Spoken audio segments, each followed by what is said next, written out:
కాపు corporation chairman ఎక్కడ? Nominated పదవులు చంద్రబాబు గారు చాలా ఇచ్చారు. అందులో కాపు కార్పొరేషన్ చైర్మన్ ఎవరు?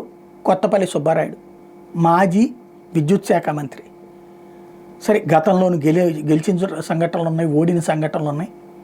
ఆయనకి కాపు కార్పొరేషన్ చైర్మన్ ఇచ్చారు. ఆయన ఈ రోజు వరకు ఎక్కడ కనిపించట్లేదే కాపు కార్పొరేషన్కి. ఒకటి, ఇప్పుడు తెలుగుదేశం జనసేన కూటమి ప్రభుత్వం మీద కాపులు చాలా ఆశ పెట్టుకున్నారు. కాపులు చాలా త్యాగం చేశారు.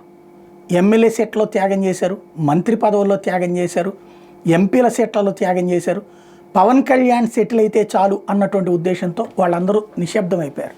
ఒకసారి గత 3-4 టర్మ్ల కాపు ఎమ్మెల్యేలు, కాపు ఎంపీలు ఎంతమంది ఉన్నారు, వాళ్ళ మంత్రి పదవులు ఎన్ని ఉన్నాయి, ఈ ట్రిప్ ఎన్ని ఉన్నాయో చెక్ చేయండి. తేడా తెలుస్తుంది. కాపులకి నష్టం జరిగిందా, లాభం జరిగిందా అన్నటువంటిది. తమ తరపున ఒక లీడర్ బలంగా తయారవ్వాలన్న ఉద్దేశంతో వాళ్ళు త్యాగం చేశారు. గతంలో చంద్రబాబు గారి హయాంలో ముద్రగడ పద్మనాభం, ఉదంతం ఇట్లాంటి ఎన్నిటికీ కారణం ఏంటి? కాపు కార్పొరేషన్ సక్రమంగా పనిచేయకపోవడం, లేదా వాళ్ళకి నిధులు ఇవ్వకపోవడం.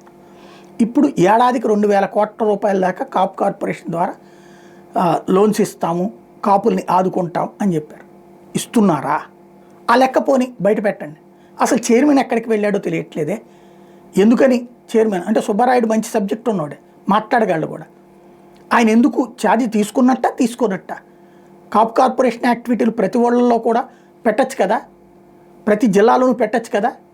ఎస్పెషల్లీ కాపులు ఎక్కువగా ఉన్నటువంటి తూర్పు, పశ్చిమ గోదావరి, కృష్ణా, గుంటూరు జిల్లాల్లో వాళ్ళకి మేళాలు పెట్టి వాహనాలు ఇప్పించడమా, లేకపోతే వ్యాపారాలు పెట్టుకోవడానికి అవకాశం కల్పించడం, ఇవన్నీ చెయ్యాలి కదా. ఎందుకు జరగట్లేదు ఒక్కసారి ఆలోచించుకుంటే బెటరు.